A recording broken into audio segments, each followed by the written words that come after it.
박사님이시고, 그리고 사실은 전공은 기계공학 박사님이신데, 제가 저희들 개인적으로 하는 사업자 미팅이나 선생님을 통해서 저는 익히 많은 경험이 있는데, 진짜 어쩜 이렇게 공부 잘하는 사람은 다 잘하나? 다양한 부분 다 잘하나? 하는 생각을 늘 합니다, 늘. 그래서 정말 건강 분야에서 저희 기존 뉴트리에이트 강의뿐만 아니라 필사나 개인적인 그런 책들도 엄청 많이 보셔가지고 오늘 그 장관 관리 면역 솔루션 정말 오늘 오신 거 너무너무 잘했다 라는 생각이 드실 거예요.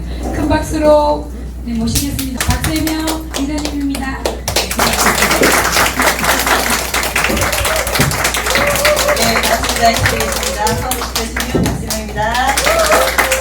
박수를 이렇게 많이 오실지 모르고 제 장을 20장밖에 준비를 못했어요. 종이를 좀 메모가 좀 편하시게 하려고 제가 종이를 준비했었는데 오늘 다 못 드려가지고 이게 조금 살짝 아쉽네요, 그죠? 그래요. 자, 오늘 그 솔루션인데요.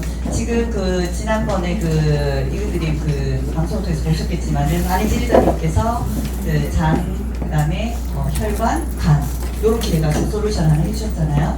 근데 그거를 제가 다시 한 번 더 풀어드릴 건데 저는 이제 너무나도 안희진리더님 잘 풀어주셨지만 저도 장이나 어떤 이런 부분에 대해서 공부를 좀 관심이 좀 있어서 해놨던 터라서 제가 한 내용에다가 사실은 안희진리더님 내용을 좀 얹어서 진행을 해볼 거고 저는 그냥 장이라고만 적었어요. 사실 뭐 건강이라는 것이 어떤 하나의 뭐 장기나 뭐 한 부분만에 국한되는 부분들이 아니다 보니까 혈관이라든지 간까지 또 연결을 다 뭐 연결이 되어 있어요. 사실은 내용 중에 나오지만 또 뭐 혈관이나 간이라는 부분도 워낙 또 중요한 부분이라서 또 기회가 된다면 또 이렇게 연속해서 할 수 있을까요, 제가? 하게 된다면 그때 조금 더 그 부분들은 좀 해드리려는 생각에 오늘은 좀 장에 집중해서 제가 오늘 내용을 좀 풀어드리도록 하겠습니다. 제가 그렸어요, 오자마자. 잘 그렸죠? 잘 그리면서 그려놨는데 아마 오늘 종이 받으신 분들은 거기 옆에다가 같이 좀 메모를 하셔도 될 것 같고 없으신 분들은 죄송해요. 따로 연락을 주시면 파일 쓰니까 종이는 프린트물은 드릴 수가 있거든요. 근데 필기는 모르겠어요. 오늘 도움이 얼마큼 될지 모르겠지만 대부분 다 아시는 내용일 거거든요. 근데 그거를 이제 조금 정리를 하고 그 다음에 또 우리는 어차피 또 소비자분들이 오늘 소비자분 혹시 계십니까? 오늘? 소비자분이신데 오신 분? 한 분? 계시네. 두 분 계시네. 그죠? 소비자분들도 계시어서 내용의 수위를 조금 낮추도록 하겠습니다. 그래서 어쨌든 소비자분들하고도 장에 대한 얘기들을 많이 나누시게 될 거고 또 여름이잖아요. 그러다 보면 또 탈이 나는 경우가 많죠. 그죠? 그래서 그런 부분들도 맞물려 있어가지고 오늘 좀 정리도 하고 그러면 장기들에서 어떻게 해야 되나 뭐 거기까지 좀 얘기를 풀 거고 저는 이제 건강 공부를 할 때 항상 이거는 왜 이렇게 됐지?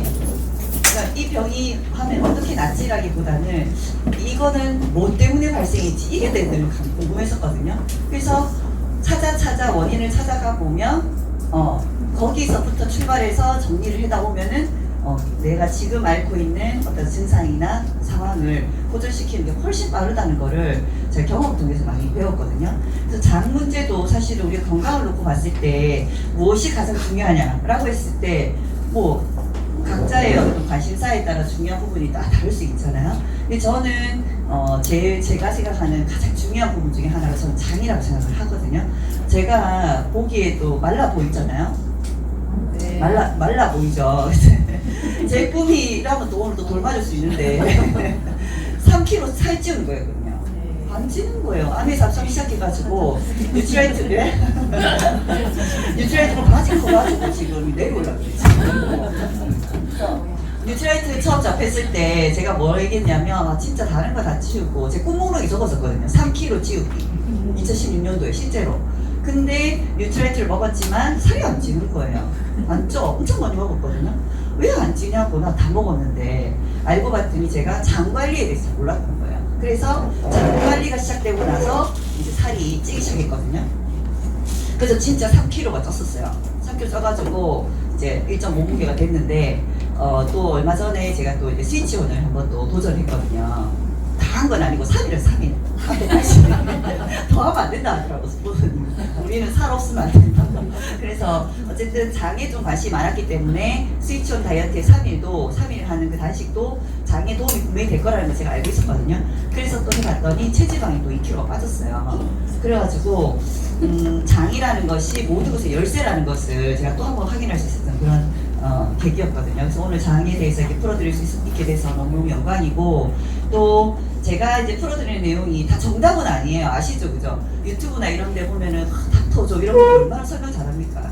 그런 분들 강의들이 더 좋지만, 또 저는 이제 우리 또 사과도 연관이 되어 있고 또 경험이라든지 이런 부분들 좀 접목해서 하는 부분이니까, 혹시 이제 여기 오신 분들이 알고 계신 어떤 내용이나 상식 중에 저하고 맞지 않는 부분이 있을 수 있거든요. 근데 그런 부분들이 있다 그러면 언제든지 저한테 피드백을 해주시면 저도 확인을 해보고 또 이렇게 고쳐나갈 수 있도록 하겠습니다. 자, 그래서 먼저 장을 얘기하기 전에 제가 이제 요 얘기를 한번 물어볼게요. 얘기 말씀하고 드려볼게요. 저는 얼마 전에 그 이 책이 책이 없었네요. 더러운 장이 벽을 만든다는 책을 이제 읽었었거든요. 근데 거기에 굉장히 많은 얘기들이 있었는데, 그 중에 거기 나온 얘기 중에 이 얘기 있었어요. 거기에 보면은 알렉시 카렐 박사님이라고 있어요. 그분이 뭐 어떤 분이냐면은 1912년도에 노벨 생리학상을 타신 분이거든요. 근데 그분이 뭘로 노벨상을 탔냐 그러면, 이분이 실험을 했어요. 실험을 어떻게 했냐면 닭 배아죠. 닭 배아. 닭이 아직 안 돼, 그죠? 수정된 그 닭 배아에 심장 세포를 때려가지고 그걸 이제 배양을 하신 거예요. 그러니까 배양액에다가 이거 담궈 놓을 거 아니에요? 세포가 배양액에 딱 들어가 있겠죠, 그죠? 그런데 배양액에 담겨져 있었는데 어떻게 했냐면, 이제 배양액이라는 것은 영양분이 들어있는 물이잖아요. 그 세포를 넣어놓고 이제 매일 이렇게 갈아주는 거야, 이렇게. 이렇게 갈아줬어요. 그랬더니 그 세포가 좀 살겠죠, 그죠? 얼마나 살았을까요? 기간 얼마 동안 살았을까요? 응? 얘기해 보시고 아시는 못 빼고 입이 그질그질했을 건데 방금 얼마나 살았을 것 같으세요? 얼마나 살았을까요? 질문하기 싫어하나? 숫자인데 뭐 태어난 거 아니에요? 태어난 닭이 됐다. 네, 칭찬드릴게요. 또 혹시 얼마나 오래 살았을까요? 그 세포가 한 달? 100일 또 한 달? 예, 이 세포가요 29년을 살았어요. 29년을 살았어요. 놀랍죠? 29년을 살았는데 그 29년을 살았으니까 죽었다는 거잖아. 30세를 못 넘기고 죽었다는 거잖아요. 왜 죽었냐니까, 이 그 조교가 있었어. 배양액을 갈아주는 조교가 하루 잊어버렸어. 배양액 갈아주는 거. 그 죽어버렸어. 그래서 너무 안타까워지네요. 그래서 이 얘기는 뭘 얘기하냐면, 배양액이라는 것은 영양분이에요, 그죠? 세포에게 영양을 주는 아이인데 이걸 매일 갈아줬다 했잖아요.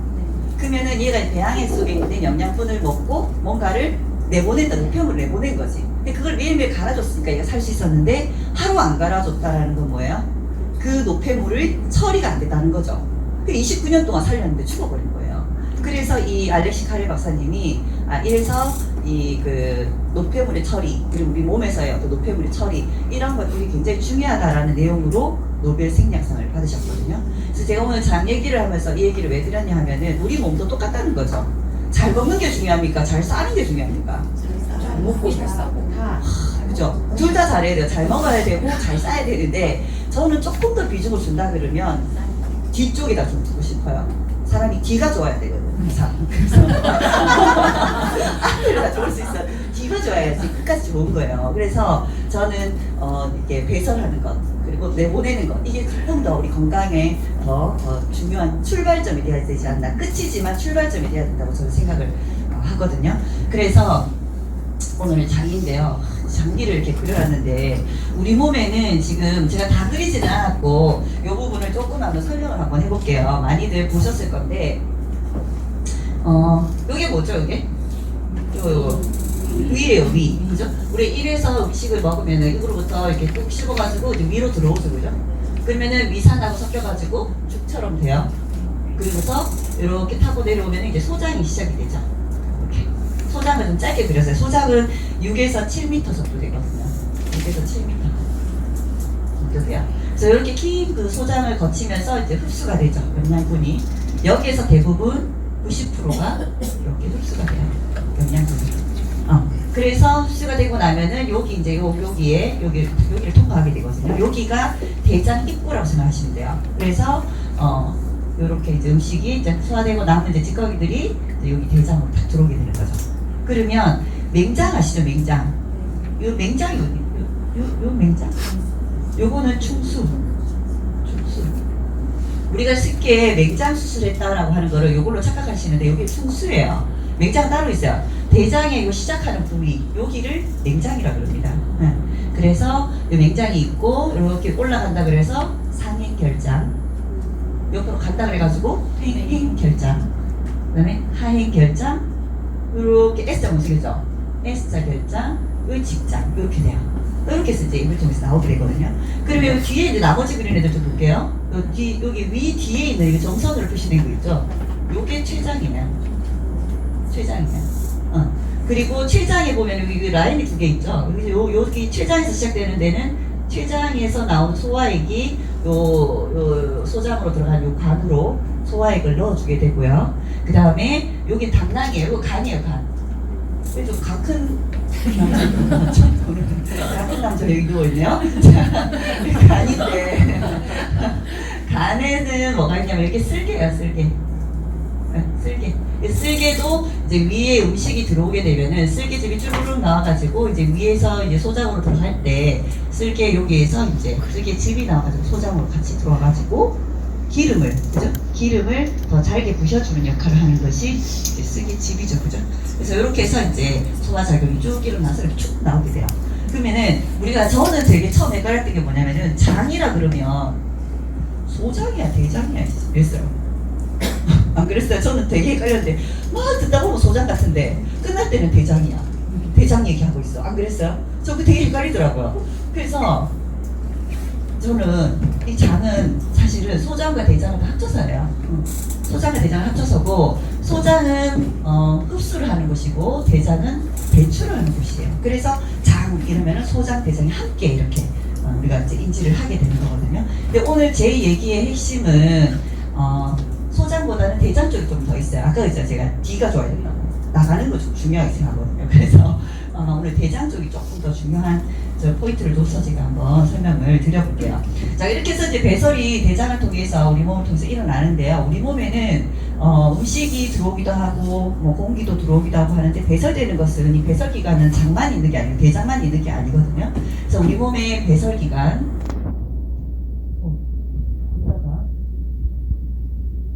배설기관이 있는데요. 배설기관은 총 5개가 있어요. 제일 큰 배설기관이 뭐냐면 피부예요. 피부. 우리 몸에서 굉장히 넓은 곳을 차지하죠, 그죠? 그러면 배설기관이 다 잘 돌아야 몸이 건강하다고 제가 얘기를 전제를 할게요. 그러면은 피부가 배설기관이면 피부가 잘 배설되게 하려면 어떻게 해줘야 되냐? 일단 깨끗이 씻어야 돼. 깨끗이 씻어야 돼. 씻어야 되고 그 다음에 뭐냐면 하나는 잘 문질러주면 좋대요. 잘 문질러주면은 이제 피부 겉으로 배설이 좀 잘 일어나고 그 다음에 두 번째 배설기관이 어디냐면은 이제 신장이에요. 신장은 우리가 이제 걸러주는 역할을 하는 건 알고 계시죠? 근데 대부분 거기를 걸러지는 애들은 이제 수용성 애들이 다 걸러지게 돼 있어요. 기름 이런 애들은 거리로 안 가요. 그래서 수용성 비타민이라든지 수용성 물질이라든지 물이라든지 피라든지 이런 애들이 다 거기를 걸러가거든요. 그래서 신장이 잘 걸러서 배설하게 하려면 신장한테는 어떻게 해줘야 될까요? 신장 깨끗한 물을 많이 줘야 돼요. 그래서 신장 이제 콩팥은 우리 몸의 정수기라 생각하시면 돼요. 그 다음에 세 번째 배설기관이 뭐냐면 림프계예요. 림프계는 우리가 그 진화학적으로 봤을 때 혈관이 분리돼서 생긴 게 림프계거든요.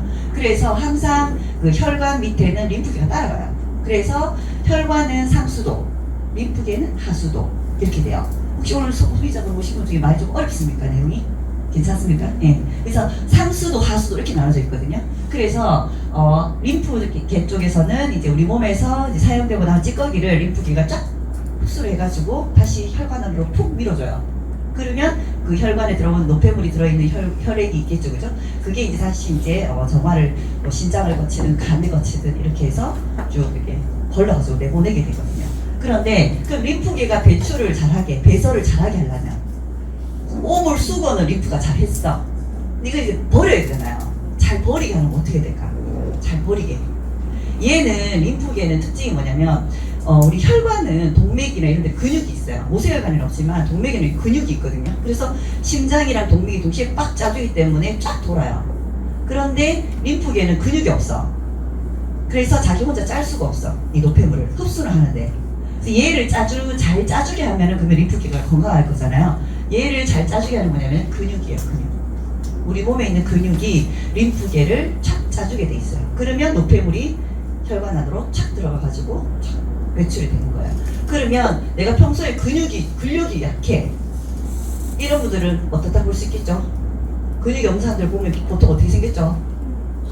힘이 없어. 팔이 해. 안 누워있는 게 이상해. 어떻게 걸어다녀. 뭐 이러잖아요. 그래서 그렇게 근육이 없으신 분들은 기본적으로 노폐물을 처리하는 것이 다른 분들에 비해서 원활하지 못하기 때문에 당연히 조금만 이렇게 바람 불어도 아프고 이렇게 될 수 있겠죠. 노폐물 처리가 안 됐으니까. 집에 그 여름에 그 하수구에 음식물 쓰레기 안 버리고 어떻게 돼요? 난리 나는 거죠. 똑같은 거예요. 그래서 림프계를 건강하려면 근육이 있어야 돼요. 그래서 근육 운동을 많이 해주시면은 배설이 또 잘 되고요. 그 다음에 네 번째 이제 그 배설 기관이 뭐냐면 폐예요, 폐. 폐에서는 가스 교환을 하거든요. 이산화탄소를 받아들이고 산소를 다시 혈액안으로 넣어주죠. 그러면은 폐가 이런 그 산소 교환을 잘 하게 하려면 어떻게 해주면 좋을까요? 코로 숨 쉬는 거예요. 코로 숨 쉬는. 갑자기 땀 흘고 코로 숨 쉬고 싶죠? 네, 코로 숨 쉬는 게 의외로 이런 가스 교환을 굉장히 많이 도와준대요. 폐 기능도 좋게 만들고. 그래서 이렇게 네 가지가 있고 나머지 다섯 번째가 바로 이렇게 장이 되거든요.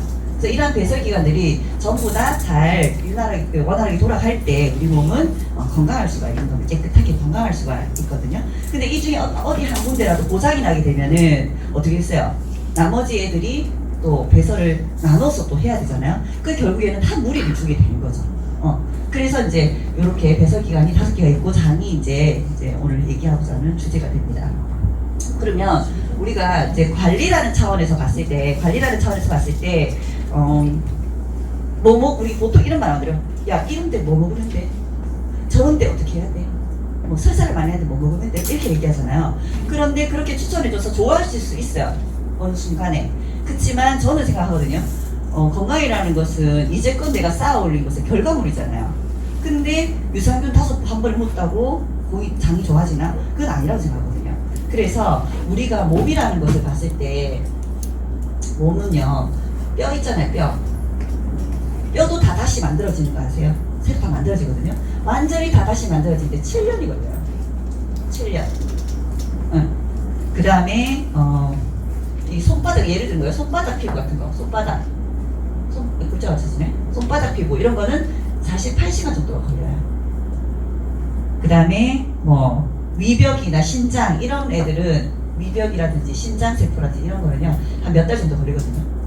그렇다면은 우리 몸이 전체적으로 다 리셋되는데 7년이죠. 최소한 뼈까지 다 리셋돼야 되니까 7년이라는 시간이 걸리는데 이제 유산균 5포로 갑자기 내가 건강해질 리가 만무하다는 것이죠. 그래서 최소한 내 몸을 건강이라고 하는 상태로 돌려놓으려면은 1년 정도는 관리라는 걸 해줘야 된다는 거죠. 이 부분이 굉장히 좀 중요한 것 같아요. 소비자분들도 그렇고 본인도 본인 스스로도 그죠. 내 건강을 내가 관리한다고 하지만 꾸준하게 내가 1년 동안 내를 이게 하느냐, 할 수 있느냐. 그게 보면은 사실 사업하시는 리더님들이 되게 이제 힘드시잖아요, 그죠? 많이 먹는데 활동량에 비해서는요, 늘 활동량이 더 많으시니까 더 부족하게 되고 이렇게 되잖아요. 근데 관리라는 것은 결국 시간이 필요하다는 거죠. 근데 이거를 소비자분들께도 충분히 인지를 시켜드려야 돼요. 이런 부분들 말씀드리면서. 네. 이제까지 네가 40년을 그래 살았잖아. 이렇게 그런데 어떻게 이렇게 해서 설명해 주시면 돼요. 갑자기 엄숙해지네요. 자, 그래서 몸을 건강하게 하는 데는 최소 1년이 걸리기 때문에 이런 관리들 어떤 것을 관리하든지 간에 1년은 잡고 관리를 해 주셔야지만 이 그분이 건강이라고 하는 두 글자를 가질 수가 있게 돼요. 자, 그래서 요렇게 지금 얘기를 하겠고, 그 다음에 이제 구조를 다시 한번 돌아가 볼게요. 자, 우리가 음식을 이제 다시 이렇게 이제 흐름을 좀 볼게요. 자, 음식을 입에 딱 넣었어요. 그러면 위를 통해 가지고 소장을 거쳐서 대장 여기 입구까지 딱 오잖아요. 여기까지 오거든요. 자, 오늘 아침 밥 식사하셨죠? 오늘 아침에 식사하셨어. 걔가 요 소장 입구까지 오는데 얼마 걸릴까요? 시간이 얼마나 걸릴까요? 오늘 아침 뭐 삼겹살에 쌈장 싸드셨죠? 내가 먹고 싶은 얘기인데요. 여기까지 오는데 얼마의 시간이 걸리냐면요, 최소 8시간에서 10시간 가셨어요? 이렇게 오래 걸려요. 근데 8시간에서 10시간이 우리 한 두세 끼는 더 끓여 먹을 수 있는 시간이죠. 그러면은 아침에 먹은 게 8시간이 걸린다고 하면, 제가 예를 들어 아침 8시 밥을 먹었어요. 그러면 최소 오후 4시는 돼야 얘가 여기 오죠. 근데 그 전에 우리 뭐 하죠? 점심을 먹죠. 또 위에다 음식을 넣어준다는 거지. 근데 사실은 이제 위를 통과하는 시간은 한 두세 시간이면 통과를 해요. 근데 소장에서 이제 이렇게 죽상을 만들어가지고 흡수시키는데 시간이 좀 많이 걸리거든요. 그래서 여기까지 왔는데 아직 나간 거 아니잖아. 그죠? 아직 시작도 안 했어. 우린 대장을 가야 되는데, 대장을 거쳐서 여기까지 나오는 게 변이죠. 변이죠. 여기까지 온 데는 얼마나 걸릴까요? 요 입에서부터 여기까지. 왜? 시간을 잘 말 못하겠죠, 이제. 18시간이 걸려요. 책에는 보통 18시간이 걸린다고 했고, 요거는 그분이 드시는 식사 음식의 그 종류에 따라서 시간을 좀 가변적이에요. 좀 빨리 나오시는 분들은 나는 밥 먹으면 바로 나오는데 하시는 분도 있거든요. 그건 아니에요. 아니고 병이에요. 아니고 한 14시간에서 18시간 정도로 보시면 돼요. 그래서 주로 뭐 식이섬유라든지 야채 위주의 식사를 하시는 분들은 좀 빠져나오는 시간이 빠르고요. 이제 고기 뭐 이런 거 좋아하시는 분들은 좀 시간이 더 딜레이가 될 수 있겠죠, 그죠? 그러면 한 끼가 나오는 이 시간이래요. 왜 하루에 우리 3끼 이상 먹잖아요. 야식도 먹잖아요. 어떡할 거예요, 그거? 언제 나와? 그래서 어쨌든 시간상으로 봤을 때는 이렇게 이제 시간이 걸리거든요. 그러면 자 볼게요. 위에서 이렇게 해서 이렇게 소장, 여기가 소장이 보면은 6에서 7m 정도로 돼 있잖아요. 길이가 엄청 길잖아요. 엄청 길죠? 그러면 여기에서 어떤 일이 벌어지냐면, 융털이라고 들어보셨죠? 융모, 그죠? 자, 요렇게 돼 있는데, 여기에 이렇게 털이 있잖아요. 이렇게 털이 있어요. 요 중에 하나를 딱 떼면은, 요게 또 요렇게 생겼잖아요. 여기 생겼어요. 여기에 이제 이렇게 흡수가 되거든요. 그래서 기름도 들어가고, 그 다음에 수용성도 들어가고, 이렇게 해서 혈관을 통해 가지고 이제 문맥을 간으로 가서 이제 간에서 이제 소화가 되는 거예요. 그러니까 소장에서 흡수가 되면 흡수된 아이들이 혈관으로 들어가 가지고 다시 간으로 가요. 그래서 간에서 더 잘게 쪼개져요. 그래서 간에서 흡수가 돼요.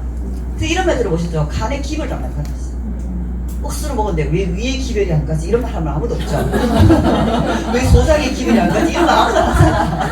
전부 간에 기별이 안 나타나잖아요. 마지막으로 흡수되는 것이 간이기 때문에 그래요. 그래서 여기서 더 흡수된 게 더 잘게 쪼개져 가지고 간을 통해서 들어가면 간에서 이제 피를 쭉 쏴주면 이제 우리 몸에 이제 이렇게 쓰이게 되거든요. 그래서 소장에서는 이렇게 이제 흡수가 일어나는데요. 여기서 아까 얘기했듯이 한 90% 정도의 그 영양소라든지 이런 것들이 다 흡수가 되게 됩니다. 그리고 흡수가 다 일어나게 되면은 요 안에 있는 애들은 뭐 그 전문용어긴 한데 모르셔도 상관없어요. 이름 묶여갖고 내가 외웠는데 유미집이에요. 이름 성함이 유미이신 분 없으시죠? 요렇게 특성화된 애를 유미즙이라고 하는데요. 물이 많이 있어요. 그래서 얘가 이렇게 대장으로 싹 들어올 때 여기가 아까 제가 뭐랬죠? 그치, 냉장이 됐잖아. 여기는 어떻게 하냐면은 유미즙이 들어오면 이 냉장이가 수분을 쫙 빨아들여요. 일단 수분을 한번 걸러내. 그리고 여기는 이제 이 중간에는 이거 살균하는 애가 없거든요. 위에서 한번 위산이 살균했죠. 그러면은 여기로 들어오게 되면은 소장에서는 이게 산이잖아요. 강산이잖아요. 이거 그대로 위로 들어오면 녹잖아요. 위는 이거를 안 녹도록 하는 애가 있지만 여기 없거든요. 그래서 소장에 들어오면은 이 산을 중화시키는 알칼리가 나와가지고 중화를 시켜줬거든요. 그렇기 때문에 세균을 죽이거나 이런 일을 하는 건 아니야 여기서. 그렇지만 하나는 해요. 내 몸에 맞는 건가 아닌 건가는 구분해. 그래서 내 몸에 맞는 거는 수술하고 아닌 거는 에라 모르겠다고 대장으로 밀어버리거든요. 그래서 대장으로 이제 딱 들어오게 되면 어떻게 되겠어요? 살균이 덜 된 애들, 그 다음에 소화지 덜 된 애들, 이런 애들은 다 냉장 입구로 들어오게 되잖아요. 그래서 이 냉장은 여기에는 면역세포가 굉장히 많이 있어요. 면역세포. 여기에 면역이 굉장히 몰려있어요. 대장에 있는 모든 면역이 거의 대부분 여기 있어요. 그래서 이렇게 들어온 애를 물도 빼고 그 다음에 소독도 해가지고 소독 한 검열을 거친 거죠. 그래가지고 이제 대장으로 이렇게 상해결장으로 올려 보내주는 거거든요. 그래서 남자분들이 뭐 이렇게 나이가 드시면 용종 많이 떼시죠. 여자분들도 떼긴 떼는데 특히 용종이 많이 생기는 곳이 어디냐면 여기만 생겨요. 여기는 잘 안 생겨. 왜냐면 방금 살균함 했잖아. 그래서 여기 잘 안 생기는데 이렇게 오는 과정 중에 빨리 안 나가니까 썩잖아요. 그래서 여기에서 뭔가 이렇게 문제가 생기다 보니까 여기에 용종이 많이 생겨요. 그래서 보통 하얀 결장에서 많이 떼내죠.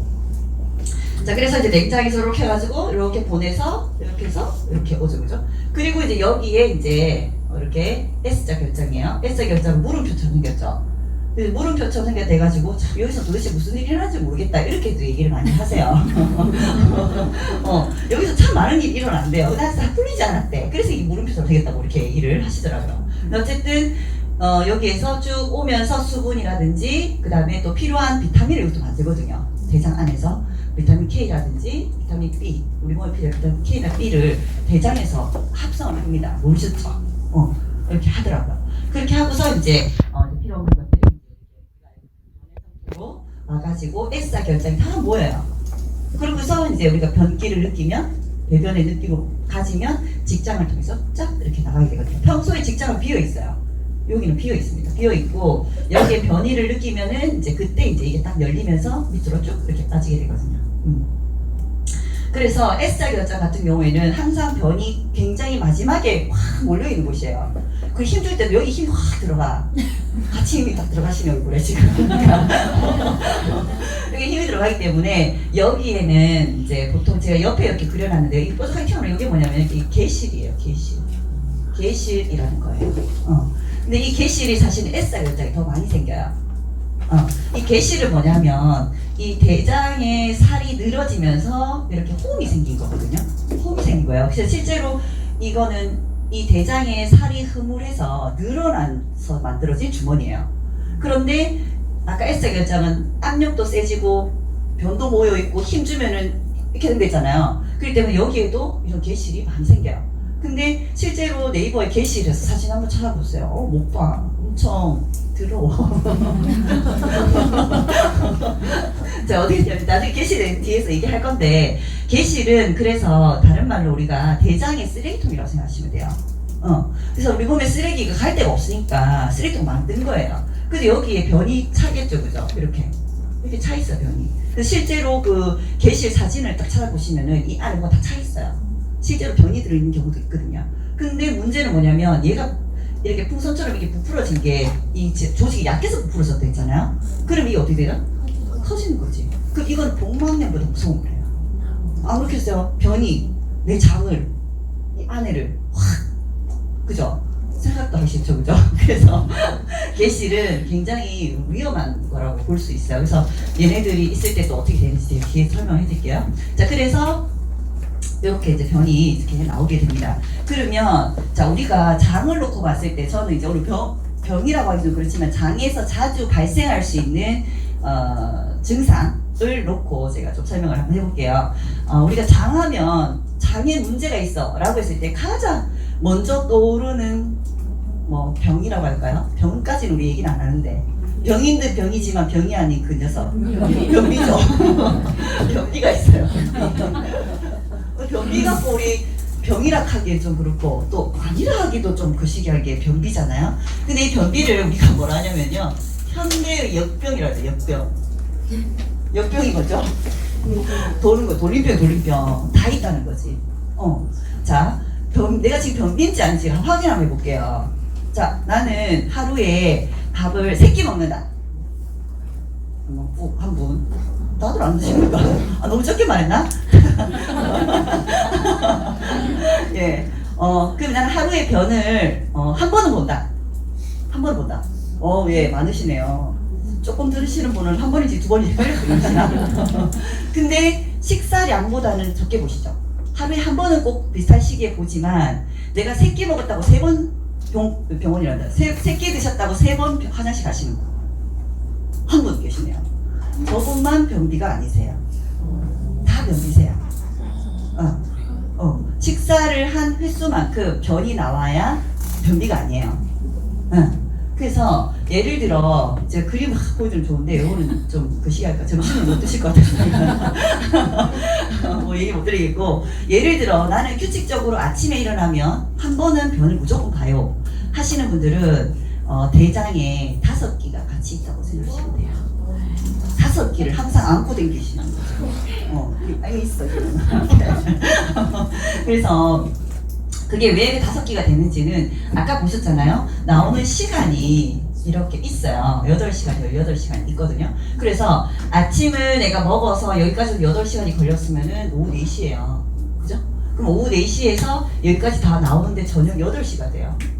그렇잖아요. 저녁 8시예요. 그러면 변을 9시나 10시쯤에 원래는 한번 봐야 되거든요. 밤에. 그죠? 밤에 봤어요. 그러면 아까 점심 때 먹은 애가 어디를 오고 있겠죠? 오고 있어요. 오고 있어. 저녁도 안에 들어왔잖아요. 위로. 얘는 언제 나와? 그러면은 이제 점심 때 먹은 애는 한 새벽 5시, 6시쯤이면은 이제 나갈 여기까지 와 있어요. 전날 먹은 점심. 그러면 저녁은 이제 한참 오고 있어, 이렇게. 한참 오고 있어. 아침 먹어야 되는데 한참 오고 있어. 그러면 아침 먹기 전에 사실은 변을 한번 더 보셔야 돼요. 그러면 어제 먹은 점심이 나가는 거예요. 근데 내가 저녁을 뭐 좀 이렇게 걸러서 먹고 이러면은 이제 다 빠져나올 것이고, 아니면은 조금 더 시간을 딜레이하면 저녁에는 밤에 잠을 자기 때문에 잠을 자는 시간에는 우리가 그 부교감 신경이라고 하는 이 애가 이렇게 활성화가 돼서 장 운동이 더 빨라지거든요. 그래서 이제 점심 꽤 나오고 좀 있으면 다시 저녁까지 나오기도 하고 점심 저녁이 한꺼번에 다 나오기도 해요. 그래서 다시 아침을 먹을 때는 사실은 다 비어 있어야 되는 것이죠. 근데 이건 책에 나온 얘기고, 우리는 중간에 딴 걸 먹잖아. 10시에 전날 저녁 10시에 뭔 짓을 하잖아요. 걔는 어떡할 거야. 이렇게 되는 거죠. 그러니까 한 끼만 내가 한 번만 변을 넣는다 그러면은 최소한 두 끼는 안에 있는 거잖아요. 근데 우리 3끼만 먹지 않잖아요. 근데 그런 아이들이 계속 정체되어 있는 거예요.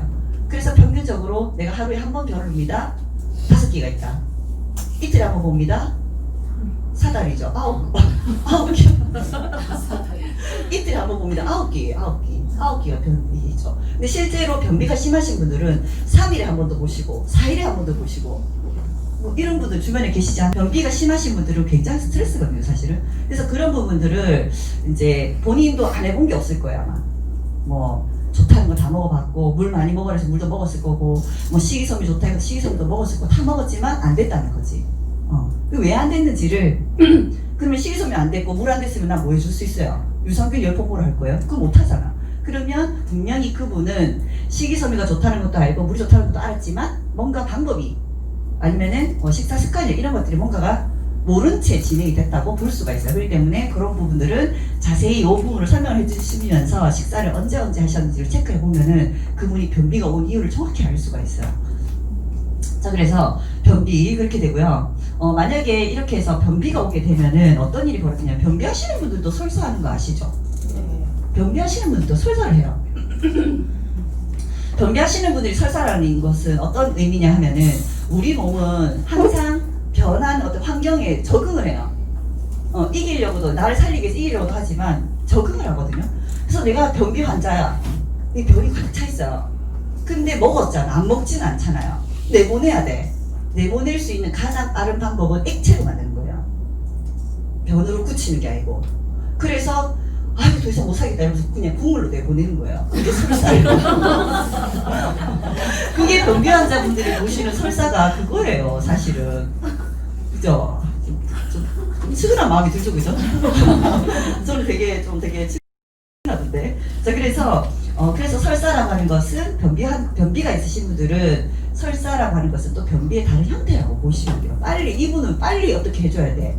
왜냐하면 대장이 손들은 거잖아.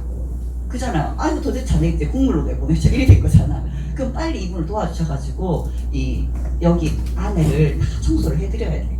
해드려야 되고 실제로 더러운 장이 병을 만드는 책에 보면은 실제로 돌아가신 분들 부검을 했을 때 대장이 안 좋으셔 대장을 다 이렇게 부검을 해보니까 어떤 분은 이 폭이 보통 한 5에서 7cm 정도 되거든요.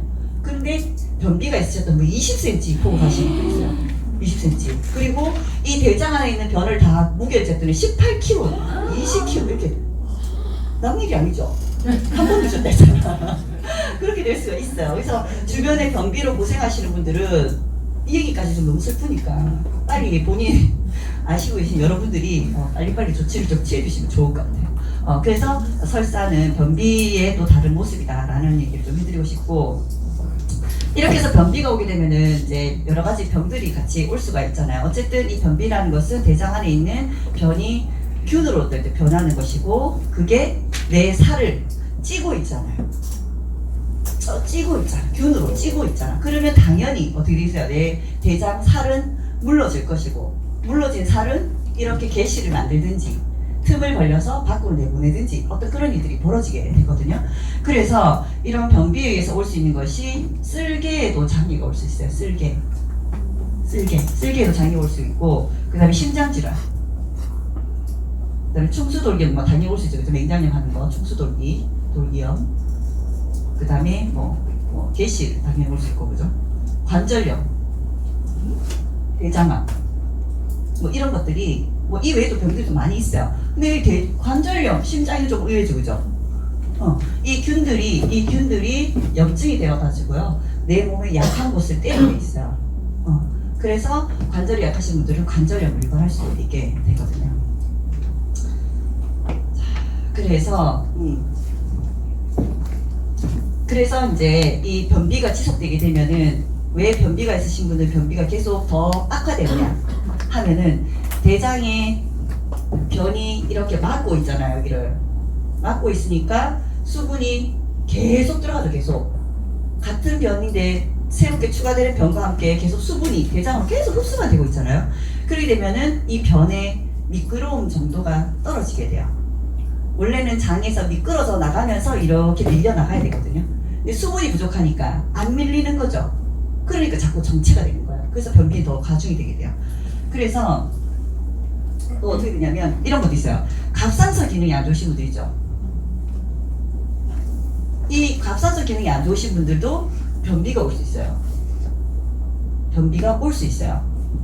갑상선이라는 것은 우리가 소화 호르몬, 소화를 시키는 호르몬이 나오는 곳이거든요. 근데 소화를 잘 돕지 못하게 된다는 거니까 당연히 소장에서 그 일을 못하게 되고 그럼 대장으로 소화되지 않는 아이들이 또 정체가 되는 거죠. 또 변비로 이어지는. 그리고 또 부신 기능이 떨어지시는 분들. 자, 부신은 어디냐 하면 콩팥 아시죠? 콩팥 위에 꽃갈망이처럼 다 얹어져 있는 게 부신이거든요. 여기에서 뭐 하냐면 우리 스트레스 받으면 스트레스를 낮춰주는 호르몬이 나오는 곳이 부신이에요. 근데 이 부신이 망가지신 분들은 어떻게 될까? 스트레스를 해소할 방법이 없어지죠. 그죠? 그러니까 만성 피로가 오지 않겠어요? 그죠? 만성 피로가 오죠. 만성 피로가 오니까 당연히 소화가 잘 안 되겠죠. 변비로 이어집니다. 그래서 변비의 원인이 무엇이냐, 왜 그럼 변비 왔는데? 라고 이제 따져 나갈 때 이런 부분들도 변비의 원인이 될 수 있어요. 물론 물을 잘 안 드신다든지 잠을 잘 안 잘 경우에도 변비가 올 수 있죠. 수면 부족. 자, 수면 부족하면 왜 변비가 올 수 있냐? 자, 아까 얘기 드렸어요. 우리 신경계를 얘기를 조금 잠깐만 할게요. 길게는 안 하고. 자, 자율신경계가 있는데 자율신경계는 교감신경과 부교감신경이 있어요. 자, 교감신경은 낮에 활동할 때 우리를 움직이게 하는 신경계예요. 그 다음에 부교감신경은 잘 때 우리 면역을 담당하는 신경계거든요. 그렇지만 교감신경이 조금 더 비율이 높아요. 이렇게 이 비율로 이렇게 높아요. 근데 이 부교감신경은 밤에 잘 때 뭘 하냐면은 장의 연동 운동을 하도록 하거든요. 우리가 위에 음식이 들어가면은요 장은 서요. 장은 선다고요. 그러니까 저녁에 우리가 한잔 하면 위에 안주가 들어갔으니까 장은 선다고요. 안 한다니까. 그리고 예를 들어 저녁에 알바 하시는 분들 있잖아요. 편의점 알바. 제가 아시는 분 그 따님이 편의점을 하셨는데 이제 사람을 못 쓰니까 자기가 밤에 이제 알바를 한 거예요. 이 친구가 만성적으로 앓고 있는 변비예요. 왜냐하면 음식은 먹잖아요. 근데 밤에 잠을 안 자니까 당연히 연동운동 일어나지 않고 어떻게 밀려 들어간 음식들이 대장에서 계속 멈춰져 있는 거예요. 그래서 수면을 하지 않게 되면은 부교감신경이 활동을 못하기 때문에 이것이 또 변비로 이어질 수가 있습니다. 그리고 또 빈혈 있으신 분들 있죠. 빈혈 있으신 분들, 이런 분들은 빈혈이라는 것은 뭐예요? 피 안에 헤모글로빈 부족이잖아요. 기본적으로. 그렇게 되면 힘이 없겠죠. 기력이 없죠. 소화가 잘 안 되겠죠. 그러니까 또 악순환, 변비가 보게 되겠죠. 이런 것들이 다 변비를. 근데 이런 것들을 이게 안 좋으신 분들은 대부분 다 이 변비라는 걸 가지고 계시다고 보면 된다는 거죠. 그래서 그분들은 이런 장 케어를 해주면은 이런 것들이 좋아지는 케이스가 굉장히 많아요. 이거를 접근하는 게 아니고 이거를 해결한다고요. 이거는 되게 쉽잖아요. 변 잘 보게 하면 되잖아. 그러면 이게 좋아진다고요. 엄청 쉽죠. 그래서 장 관리를 해드리기가 되게 좋은 게 변비 환자들이세요. 자, 그래서 이렇게 변비가 첫 번째 병이 될 수 있겠고요. 시간이 빨리 가네요. 자, 빨리 할게요. 두 번째는요. 아까 개실이겠어요. 개실. 자, 개실 같은 경우에는 장벽이 일탈되는 건데요. 제일 많은 원인, 개실이 생기는 가장 큰 원인은요. 식이섬유 부족이에요. 식이섬유가 부족해지면은 이 장의 여기 근육들 있잖아요. 이 근육들도 약해져요. 왜냐하면 근육이라는 걸 계속 써야지만이 이게 튼튼해지잖아요. 그런데 우리가 식이섬유가 부족한 음식, 다 익은 음식, 고기 완전 익은 거, 이런 거 먹으니까 어떻게 돼요? 장이 할 일이 없어. 근육이 튼튼해질 리가 없어. 그러니까 약해지겠죠. 그렇기 때문에 식이섬유를 드시게 되면은 어떻게 돼요? 잘 안 부서지잖아요. 그러니까 장이 계속 운동을 할 수밖에 없어요. 그렇기 때문에 장 근육이 튼튼해지는 거거든요. 그렇지 않으니까 장벽이 약해져서 구멍이 생기고 주머니가 생겨버리는 거죠. 그래서 식이섬유를 많이 드시면 개실은 굉장히 많이 도움이 되고, 그 다음에 요것도 하나 저는 참 고민이었는데요. 장내가스. 내 혼자 있을 때는 괜찮은데 그죠? 다른 분들하고 있을 때 어떻게 해요? 진짜 나 너무 난감하더라고요. 근데 나 지금 안 하면 죽을 것 같아. 그런 경우 많으시잖아요. 그런데 유돌 맞잖아요. 유돌 어떤 상황에 굉장히 심할 때 있지 않으셨어요? 저는 뉴트라이트 먹고 난 이후에 고기 먹고 나면 참을 수가 없어. 나오고 나면 나도 못 참겠어.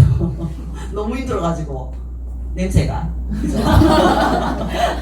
근데 장내가스는 사실 굉장히 위험한 신호라고 볼 수 있어요. 첫 번째는 개실이 있을 경우에 이 가스가 또 발생을 할 수가 있거든요. 할 수가 있고, 그 다음에 녹말이라든지 단백질 이런 것들 많이 드시면은 장내가스가 많이 생기게 되어 있어요. 소돼지닭 유제품 이런 거 다 좋아하는 것들 그죠? 그 다음에 이게 왜 그러냐면은 얘네들이 소화가 잘 안 되기 때문에 얘네들이 썩어버려요. 썩어버리면 냄새가 나죠. 그게 이제 가스가 되는 거거든요. 그래서 그렇게 되는 거고, 그 다음에 이렇게 돼요. 그리고 특히 우리 소세지나 햄 같은 거 있잖아요. 그거는 육류를 갈아서 만들죠. 육류를 갈게 되면 어떤 일이 벌어지냐면 그 육류 안에 라이소자임이라는 애가 있어요. 이름 적을 필요 없어요. 다 씻을 거 아니니까. 근데 안 듣잖아 나도. 그래서 그 라이소자임이라는 게 있는데 걔는 갈리게 되면은 이게 문제가 발생해요. 안에 있을 때 괜찮은데 갈게 되면은 이게 폭탄이 돼. 폭탄이. 그래서 내 세포를 감싸게 돼요. 그래서 언제 터질지 모르는 거죠. 그래서 그게 냄새를 또 유발하게 돼요. 가스를 팍 폭발시키게 된다고요. 그래서 이제 소세지나 햄 같은 게 가스를 유발하게 되는 거죠. 네, 냄새도 안 좋게 되고 당연히. 그 다음에 소화효소가 부족할 때도 가스가 많이 생겨요. 효소가 부족할 때도 가스가 많이 생기게 됩니다. 그래서 소화효소가 부족하신 경우에는 어떻게 해드리면 되냐면은, 소화라는 것은 입에서부터 사실은 시작이 되지만 사실 위에서부터가 이제 소화의 시작이잖아요. 그래서 이 소화효소가 부족하신 분들 같은 경우에 가스가 많이 생긴다라고 하면은 이거를 보조해 줄 수 있는 효소가 들어간 제품들을 조금 추천해 주시면 좋을 것 같아요. 우리 제품 중에는 있죠, 그죠? 그거 같이 드시도록 해드리면 굉장히 그 가스 해결에 되게 도움이 되고 소화도 도와드릴 수가 있게 되거든요. 그렇게 해드리면 되고, 네네 그래요. 이렇게. 그리고 또 이런 거 있어요. 어저께 저희 그 만난 그 친구 중에 한 명이 이제 음식이 좀 뭐 끓여 그렇게 좋지 않았는데 본인이 몸을 생각해서 야채를 먹기 시작했대. 야채를 먹고 건강한 식사를 했다는 거야. 근데 언니 가스가 끝도 없이 나온다고 그렇게 얘기를 했거든요. 그래서 우리는 어제 뭐랬냐면 님 이제 정상으로 돌아오고 있다면서 축하한다면서 막 이랬어요. 근데 그건 맞는 말이에요. 하지만 원래 장이 처음부터 되게 안 좋았을 수 있거든요. 만성적으로 장이 안 좋으셨던 분들은 날 음식 있잖아요. 만성 대장지라든지 뭐 대장이 안 좋으신 분들 있잖아요. 이분들은 날 음식을 처음부터 많이 드시면 별로 좋지 않아요. 가스가 너무 많이 생겨가지고요. 이런 분들은 뭐 만성적으로 나는 별로 장이 안 좋아 하시는 분한테 너 야채 많이 먹어야 돼, 이렇게 날 음식 먹어야 돼 라고 추천을 해드릴 수는 있지만 처음부터 너무 많은 양을 추천하게 되면은 감당을 못 하거든요. 그래서 이제 불필요한 가스가 너무 많이 생겨요. 그럼 엄청 힘들어지거든요. 그런 분들은 조절해 주셔야 돼요. 조금씩 양을 늘려갈 수 있도록 날 음식을 그렇게 이제 안내를 해드리면은 장내가스를 좀 많이 줄일 수가 있고요. 그 다음에 민트나 사과를 좀 드시면 장내가스를 없애는 데 되게 많이 도움이 돼요. 자, 이렇게 되고요. 그 다음에 이제 우리 제일 많이 관심 있는 게 장누수 증후군이잖아요. 장누수 증후군은 뭐 게실의 원리가 똑같아요. 게실의 원리가 똑같아가지고 우리 몸에 분해되지 않은 소장을 통과하면서 우리 몸에서 분해되지 않은 이런 단백질이라든지 이런 아이들이 이 벽을 계속해서 손상을 줘가지고 이 틈을 벌리면서 그 사이로 소화되지 않은 유해한 것들이 몸속으로 들어가게 되는. 그래서 말 그대로 장이 줄줄 새는 게 장누수 증후군이에요. 그래서 이 장누수 증후군은 어떻게 되냐면 문제가 뭐냐면은 이 지금 이제 얘네들이 이제 이렇게 나가잖아요. 여기서 막 나가잖아요. 그러면 얘네들이 뭐가 되냐면은 염증을 유발하죠. 염증을 유발하게 되면 우리 몸에서는 염증을 없애기 위해서 출동하는 애들이 있잖아요. 낮 같으면은 가리꾸라는 애가 노력하게 되거든요. 좀 어려운 얘기긴 한데 얘가 이제 어떤 낮에 우리 면역을 담당한 아이인데 얘가 가가지고 이걸 싸우게 되는데 얘가 가지고 있는 게 무기가 뭐냐면 활성산소예요. 무기가 활성산소거든요. 근데 활성산소는 나쁜 거잖아. 근데 얘가 내 살을 때리는 거잖아. 그러니까 세포가 손상이 돼요. 그렇기 때문에 더 저게 가속화되겠죠. 그래서 이 장누수 증후군은 처음부터 없는 것이 좋은데 뒤에 가서 장누수 증후군 없애려면 어떻게 하는지 알려드릴게요. 그래서 이제 이렇게 장누수 증후군이 오게 되면은 여러 가지 질병들이 오게 되죠. 알레르기, 반응, 아토피, 건선, 관절염 또 나오네요. 관절염. 그다음에 갑상선 기능 저하, 천식, 동맥경화, 그다음에 심장질환, 당뇨, 이런 것들이 이 장누수 증후군에 의해서 다 올 수가 있게 됩니다. 그래서 이렇게 누수된 독이 어디 갈 데가 없잖아요. 그러면 항상 마지막으로 이 독들을 해결하는 곳이 간이거든요. 근데 간은 어떤 특징이냐면 내가 아는 것만 해독해요. 천연의 것만 해독한다고요. 모르는 아이는 해독할 줄 몰라. 그럼 어디 둘 데가 없잖아요. 마지막으로 두는 곳이 되죠. 피부예요. 피부. 그래서 피부에 문제가 트러블이 생기게 되는 거죠. 그래서 왜 우리 장 안 좋으면 왜 턱 밑에 두드러기 나더라 이런 얘기 하잖아요. 그게 이제 심각한 거예요.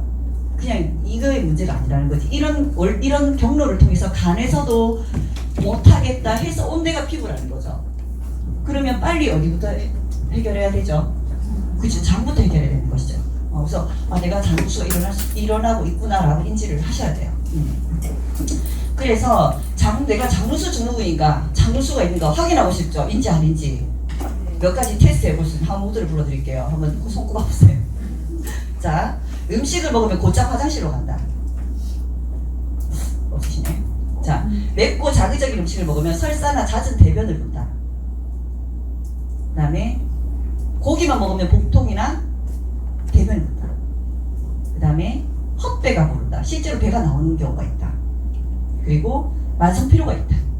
피부 질환이 있는데 치료를 해도 잘 낫지 않는다.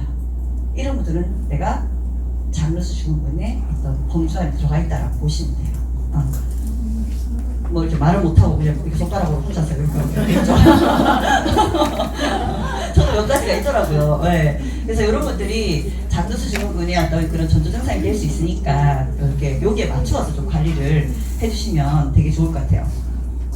자, 그 다음에 시간 조금 더 있어야 될 것 같은데 괜찮으시겠어요? 예, 빨리 해볼게요. 자, 그 다음에 자, 이렇게 장누수증후군 어떻게 하면 없애든지는 뒤에 해결책에서 제가 말씀을 드리고 병 하나만 더 얘기하고 병 하나만 더 하고 대장 탈출이에요. 치질 아닙니다. 대장 탈출은 뭐냐면 이것도 역시 이제 이 조직이 약해진 데서 오는 병이거든요. 이게 이렇게 늘어질 거예요. 이렇게 이게 대장 탈출이에요. 그러면 얘가 지금 행위결장이잖아요. 이게 받치고 있거든요. 그런데 이게 늘어지면 어떻게 될까요? 위가 있잖아요. 위가 이렇게 내려와요. 그 위가 이렇게 뾰족하게 돼. 위가 뾰족하게 되면 어떻게 되죠? 위, 애기 어디 모이죠? 그 모이죠, 여기. 근데 음식이 여기 들어가져요? 안 되죠? 그 위도 문제가 생기는 거예요. 대장 탈출은 사실 실제로 이렇게 확 늘어져서 이렇게 오느냐 그건 아니지만 저러한 징조들이 많이 있을 수 있다는 거죠. 왜? 조직이 약해지니까. 그 위까지도 문제가 되는 거죠. 그죠? 근데 이거는 더 큰 문제가 뭐냐면 이 대장 밑에 뭐 있어요, 여자들은? 자궁이 있잖아요. 난소가 있고. 그래서 여기 대장 탈출은 어디까지로 연결이 될 수 있냐면은 자궁 탈출까지도 유발할 수가 있고요. 그 다음에 방광이라든지 난소의 종양을 또 유발할 수가 있다고 해요. 자, 그러면은 이 늘어지면 안 된다는 거잖아요, 그죠? 늘어지면 안 되겠죠, 그죠? 이 늘어지지 않게 하기 위해서 필요한 영양소가 뭐냐 하니까 칼슘과 망간이에요. 칼슘하고 망간인데 물론 이제 다른 칼슘, 망간을 포함한 미네랄이 필요해요. 그런데 왜 칼슘과 망간을 적었냐면은 칼슘은 우리가 이 안에 수축하는 비타민으로 알고 계시죠, 그죠? 그래서 얘는 근육을 튼튼하게 해주는 역할을 해줘요. 그리고 망간 같은 경우는 인대를 튼튼하게 해주는 역할을 하거든요. 그래서 이런 그 대장의 조직을 이게 좀 탱탱하게 만들어주는 게 이런 미네랄이고 또 다른 미네랄들도 마찬가지 같이 있어도 미네랄이 좀 부족하게 되면은 이런 대장 탈출이 올 확률이 있을 수 있다는 거죠, 그죠? 그래서 이런 거 이제 얘기를 해드리고 싶고 그래서 여기까지 병을 좀 얘기를 해드렸고요. 여기에 한 가지 더 덧붙이자면요, 우리 6번째인데 대장은 우리 몸은 열이 항상 나잖아요. 직접 온도 체크 하시잖아요. 근데 체온이 1도, 2도 올라가고 내려가고 굉장히 중요한 거 다 알고 계시잖아요. 그런데 우리 몸에 열을 내는 기관이 있잖아요. 열을 내는 기관. 어디서 열을 낼까요? 내 몸은 왜 이렇게 36.5도를 유지할까요? 심장은 너무 조그매요. 폐도 뭐. 근데 제1 보온기관이 대장이에요. 대장. 왜냐하면은 이 대장은 제1 발열기관이에요. 제1 발열. 소장, 대장 합쳐서요. 죄송해요. 기관이에요. 왜냐하면 소장과 대장에서 이렇게 그 음식들이 소화되고 흡수되고 이렇게 움직이고 하는 중에 열이 발생을 해요. 그래서 우리 몸의 그 보일러 역할을 하는 것이 장이고요. 소화와 흡수를 위해서 장이 움직임으로써 열이 발생을 하게 되거든요. 그리고 또 음식이 우리 소화효소에서 발효가 일어나잖아요. 발효가 일어나면 또 열이 나요. 화학 반응이 일어나기 때문에. 그래서 열을 발생시키고 또 열이 발생이 되게 되면 어떻게 되죠? 혈관들이 확장이 되죠. 혈관이 확장이 되면은 어떻게 돼? 혈류가 많아지잖아요. 그래서 우리 몸이 건강하게 돌아가는 거거든요. 근데 이게 반대로 되면 이제 거꾸로 가겠죠, 그죠? 그러면 내가 예를 들어서 이렇게 맞으면 배가 항상 차, 막 이렇게 엉덩이 이런 데가 차, 손발이 차. 이거는 무슨 거죠? 거꾸로 가는 거꾸로, 그죠? 안 좋은 거죠. 혈관이 수축되고 혈류가 돌지 않는 거니까 소화도 안 되고, 그죠? 여기저기 문제가 생겨요. 손발 차신 분들 여름에 에어컨 때문에 차고 말고 그냥 이제 그냥 막 남들은 덥다 왜 혼자 춥고 막 이런 사람 있죠. 그런 분들은 지금 혈관이 좁아지고 있다는 거예요. 안 돌아오고 있어요. 그리고 추위 많이 타면 우리 춥다고 막 이렇게 덥잖아요. 근데 그렇게도 하지만 그런 행위 자체가 내 스스로 열을 올리는 걸 막는데요. 그래서 내가 체온이 떨어지면은 오히려 더 차가운 곳에서 내 스스로 열을 낼 수 있도록 해야 돼요. 그렇게 해서 내 스스로 하도록 자 훈련을 하셔야 돼요. 처음에 그래 감기 걸리면 어떻게? 그럴 수 있지. 그럴 수 있지. 그렇지만 어때요? 내가 한번 그걸 겪고 나면 있잖아요. 다음에는 좀 더 잘 견디겠지. 내 몸을 그렇게 단련시키셔야 돼요. 예. 그래서 그렇다고 일부러 에어컨 밑에 앉아가지고 나 이거 하면 안 돼요. 하지만 내 몸에 그런 남들과 다른 그런 체온의 변화가 있다 그러면은 그 부분을 고려를 하시라는 얘기입니다. 되겠죠, 그죠? 자, 그래서 해결책을 얘기해야 되는데 벌써 시간이 다 됐어요. 자, 그래서 요렇게 이제 장에서 발생할 수 있는 부분들을 말씀을 드렸고, 그럼 이거를 해결하는 방법 중에서 많은 것들을 지금 제가 말씀을 드렸지만은 쭉 보니까 어때요? 이런 조직들이 좀 약해지는 것들에 의해서 많은 것들이 좀 많이 오죠, 그죠? 그거의 핵심이 사실은 장누수 증후군이 있는데, 이거는 발병된 병의 종류가 이제 장누수 증후군인 것이고, 실제로는 우리의 조직이 약해지고 세포가 망가지고 하는 것들이 사실은 반대로 해주는 게 해결책이 될 수가 있겠잖아요. 그래서 해결책으로 해줄게요. 해결책이에요.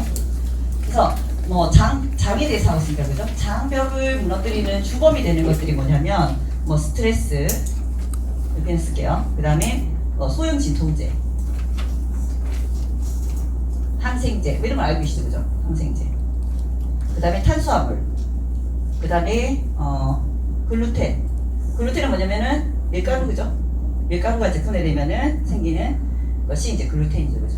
그 다음에 설탕, 단 거, 이런 것들 있고, 또 술, 이런 것들이 전부 장의 벽을 무너뜨리는 주범이에요. 그럼 얘네들 없애면은 장이 튼튼해진다는 거죠. 그러면 스트레스 같은 경우는 아까 얘기했듯이 우리가 스트레스를 받았을 때 나오는 코티솔이라는 아이가 어떻게 하냐면은 아까 과립구로 활성화도 시키거든요. 아까 과립구 뭐 들고 있다 했죠? 활성산소. 그 화염 방사기예요. 걔가 세포를 망가뜨리거든요. 그래서 스트레스를 낮춰주는 거 해주시면 되겠죠. 스트레스의 원흉을 없애야 되겠죠. 살인사건 이럴 거 아닙니까?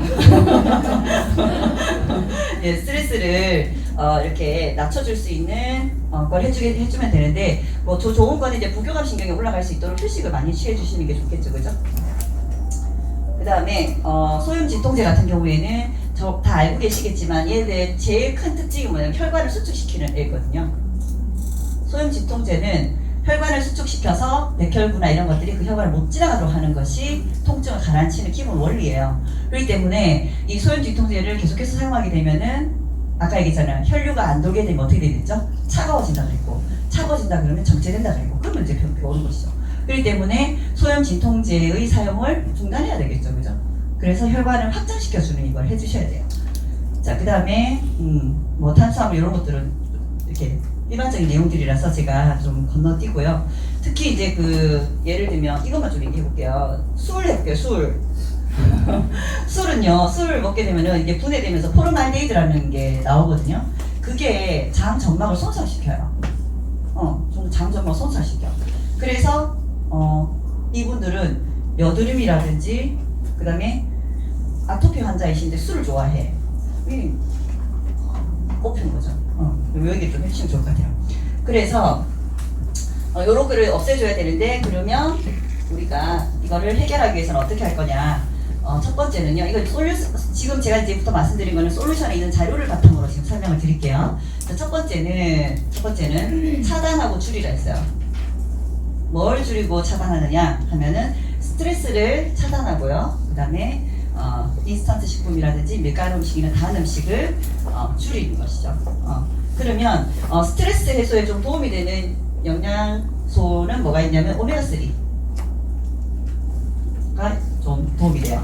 요거는 그 스트레스를 유발하는 코티솔이라든지 아드레날린 같은 것들에 반대작용을 하는 게 오메가3예요. 스트레스 물질에 반대작용하는 거, 그게 오메가3고요. 그 다음에 뭐 이거는 뭐 염증을 줄이는데도 많이 좋고 뭐 여러 가지 혈류 뭐 다 있죠, 그죠? 그런 것들을 좀 제가 넘어갈게요. 그 다음에 비타민 D, 스트레스 대한 거예요. 스트레스, 비타민 D나 그 다음에 마그네슘, 이런 것들도 이 스트레스를 물질을 이렇게 억제하는 역할이 있어요. 코티솔을 억제하는 역할이 있습니다. 그래서 마그네슘 같은 경우에는 심장 그 마비 해가지고 병원에 실려 오시면은 마그네슘 먼저 투여하거든요. 우리 몸에서도 마그네슘은 심장이 다른 데보다 20배나 많이 필요한 곳이 바로 심장이에요. 그래서 마그네슘은 굉장히 신이 주신 뭐 영양소 뭐 이렇게 말을 하거든요. 어쨌든 스트레스를 낮추는데도 마그네슘 굉장히 많이 필요하고요. 그 다음에 두 번째 방법 비워요. 뭘 비워야 될까요? 장을 비워야 되겠죠. 장을. 자, 그래서 장을 비우는데 필요한 거 공복이라든지 간헐적 단식 이런 것들이 도움이 될 수가 있겠고요. 그 다음에 장을 깨끗하게 청소하는 거예요. 이거는 기본이고. 그러면 장을 청소하는 데서 필요한 거 식이섬유겠죠, 그죠? 식이섬유가 필요합니다. 우리가 하루 한국인 기준으로 하루 필요한 식이섬유가 20에서 25g이에요. 자, 요거 우리 음식으로 먹으려고 그러면요 얼마나 드셔야 되냐면 우엉 2뿌리 하루에 오이 큰 거 15개 작은 거 안 되고 작은 거 25개 현미 8고기 배추 3포기를 매일 드셔야 돼요. 왜 그게 못 먹죠, 그죠? 못 먹어요. 그래서 이 식이섬유를 보충해 줄 수 있는 식품들을 좀 보충해서 드셔주는 거는 필수예요, 필수. 우리 음식을 먹는 식이섬유는 5g도 채 안 돼요. 배추 뭐 한 포기씩 한 개 먹습니까? 못 먹죠, 그죠? 그러니까 식이섬유 반드시 좀 드셔주시면 좋을 것 같아요. 그 다음에 이제 장 점막을 재생하기 위해서 세 번째 장 점막을 재생을 해야겠죠, 그죠? 재생. 자, 재생을 어떻게 하냐? 재생을 하기 위해서는 유산균이 필요하겠죠. 유산균에 관련된 내용은 너무나도 우리 본사 자료에 너무나 잘 나와 있어서 제가 또 특별히는 하지 않을 거고요. 유산균을 통해서 우리 몸에 있는 유익균을 수를 증가시키는 것이죠. 늘어나게 해주는 거죠. 그리고 장 점막이니까 점막을 탱탱하게 해주는 거니까요. 콜라겐이 필요하죠. 그래서 콜라겐을 만들려면 간에서 만들죠, 그죠? 간에서 뭘로 만들죠? 단백질하고 비타민 C를 가지고 간에서 만들어요. 그럼 콜라겐을 내가 입으로 묻다. 간다 안 간다? 잘 안 가겠죠, 그죠? 소화가 되겠죠, 그죠? 그래서 간에서 이걸 가지고 만든 콜라겐은 바로 직통으로 장이나 혈관이나 피부로 가게 돼 있어요. 그래서 이렇게 좀 챙겨 드시면 되게 좋을 것 같고요. 그 다음에 우리가 점막들, 코 점막, 입 점막, 장 점막, 뭐 위 점막, 뭐 다 점막이라 했잖아요. 이 점막을 촉촉하고 탱탱하게 해주는 비타민은 또 A예요. A. 알고 계시죠? 그죠? A. 비타민 A를 또 드셔주시면 됩니다. 근데 이제 비타민 A 같은 경우는 지용성 항산화제예요. 알고 계시죠? 지용성 항산화제이기 때문에 얘 같은 경우에는 많이 드시면은 좀 문제가 될 수 있어요. 많이 드시면. 그래서 이 A를 바로 드시는 것보다는 뭐 A는 어떤 종합 비타민을 기본적으로 다 들어가 있거든요. 근데 조금 더 필요하실 때는 이거의 전구체, 얘가 되기 전의 상태인 베타카로틴이라는 거 있죠, 그죠? 베타카로틴의 형태로 드셔주시게 되면은 내 몸 필요한 만큼 쓰이고 나머지는 그냥 이렇게 배출이 되게 돼 있어요. 그래서 이렇게 드셔주시면 되게 좋을 것 같고요. 그 다음에 네 번째는 자연식을 좀 하셨으면 좋겠어요. 요거는 그 솔루션 자료에 없었어요. 자연식을 하시면 좋겠는데요. 아까 얘기했잖아요. 장은 빨리 뭔가 나가야 돼요. 되도록 빨리 나갈수록 좋아요. 그래서 이거를 빨리 해주기 위해서 음식의 비율을 어떻게 해주시면 좋냐면은 채소 6, 과일 3, 탄단 1 이에요. 절망적이에요. 이렇게 드셔주시면 장에서 빨리 이렇게 다 나가게 하는데 도움이 많이 된대요. 그렇지만 아까도 말씀드렸지만은 장이 구질적으로 안 좋으신 분들은 처음 이렇게 하면 좀 힘들 수 있어요, 그죠? 그런 부분들을 알려는 주되 주로 이렇게 먹어라라고 안내를 해주시면 더 좋을 것 같고요. 그 다음에 요게 또 되면은 날 음식 있죠? 먹는 비율, 내가 음식을 먹는데 이렇게 색단을 봤을 때 날 것 60%야. 요렇게가 되는지 이렇게 확인을 하시고 드시면 되게 좋을 것 같아요. 자, 그래서 여기에 또 이제 그 솔루션에는 혈관과 간에 대한 부분이 나왔는데 이 부분은 제가 아까 처음 시작할 때 기회가 되면 하겠다고 말씀드렸어요. 또 할라. 그거는 내용이 많았으니까 건너뛰겠고요. 마무리를 한번 해보겠습니다. 이렇게까지 해서 관리를 해주시면 돼요.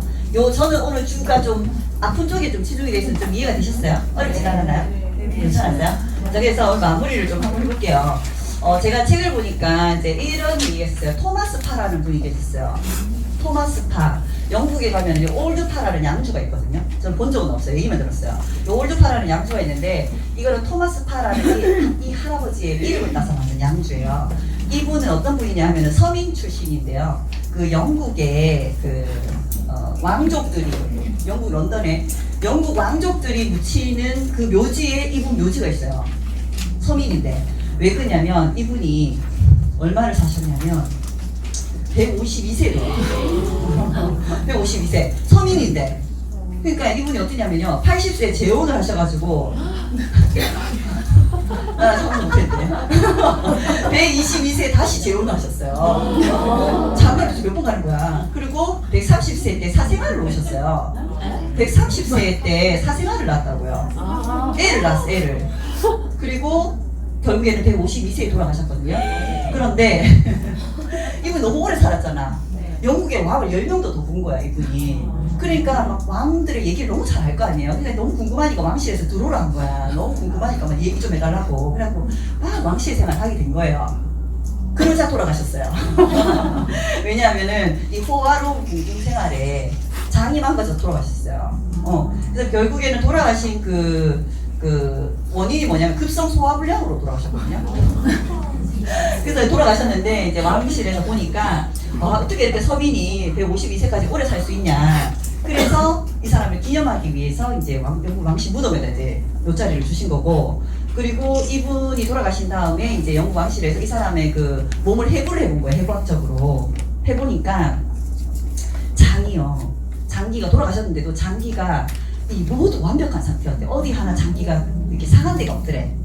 특히 장 안에 있는 세균이 태어날 때 갓난쟁이의 그 장과 같았대요. 이걸 보면 이분이 이렇게 여러 번 장가를 가면서 굉장히 오래 건강하게 사실 수 있었던 게 장에 기인하지 않나 라는 얘기가 장인책에 나와 있더라고요. 그래서 이걸 보면 우리가 장을 잘 관리하는 것이 건강관리 얼마나 중요한가를 알 수가 있고요. 그 다음에 또 이제 마무리인데 제가 책을 보니까 이런 말이 있었어요. 고치지 못할 병은 없대요. 그런데 다만 고치지 못하는 습관이 있을 뿐이래요. 그러니까 잘 생각해보면 그렇지 않나요? 우리 습관 그걸 못 고쳐가지고 그렇죠? 병을 계속 달고 다니잖아요. 알고 있는데 항상 알고 있는데 이거잖아요. 그래서 그 습관을 고쳐 나갈 때 그때의 내 몸은 건강한 상태를 유지할 수 있는 것 같아요. 그래서 그거의 시작이 장 관리가 됐으면 좋겠고, 거기에 이제 주변 분들까지도 여러분들이 잘 안내를 하셔가지고 우리 낯빛 좋게 흑빛 없는 얼굴 건강한 장을 가진 건강한 삶을 할 수 있도록 도움을 줄 수 있었으면 좋겠습니다. 마치겠습니다.